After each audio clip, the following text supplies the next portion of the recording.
ikibazo ca Rugofarme. Ikibazo ca Rugofarme kimaze kuvugwa kenshi. Je nibaza nk'intara.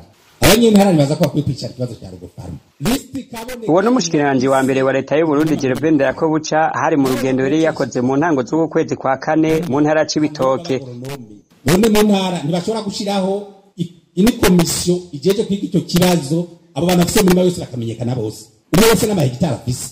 Naho rero yasaba ko hoshinga umugwi wiga urutonde rw'amazina y'abantu bihaye amatongo muri Rugofarme kuva mu 2018 leta iyaka abahora bayakoreramo ibihangange mu gihugu mu ntara no mu mugambwe nibo bahavuye bayikebera. Bamwe mu b'uruganda rwa RPR bamaze kumenya ko bari mu bihagiye amatongo ya Rugofarme harimo ubwa mbere koperative CIAP yifise amahegitari yababa amajana 200. Abanyecibitoke bavuga ko iyo koperative yo ifitaniye isano n'umukuru w'igihugu. Umushikiranganje wa mbere Gervais Ndirakobuca amasoko yacu avuga ko afiseyo amahegitari arenga 100.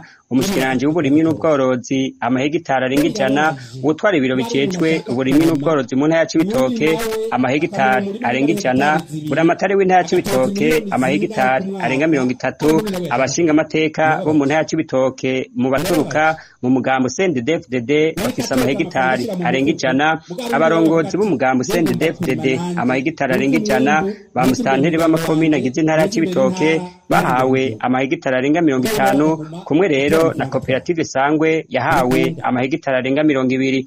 Yose hamwe amahegitari yigaruriwe n'ibihangange arenga amajana 940. Ni mu gihe igice cegukira leta muri ayo matongo yahoze ari aya Rugofarme kingana amahegitari 1200. Umushikiranganje wa mbere Gervais Ndirakobuca yagiriza bihagiye ayo matongo kuyakoresha mu kwiyegeraniriza amafaranga. Ko birababaje kuba ari umuntu ashaka kurema uwundi nawe bakamuha umurima nimba ari hegitari 2 agatoza miliyoni zingahe ku mwaka hari uwundi nawe yashaka kurima.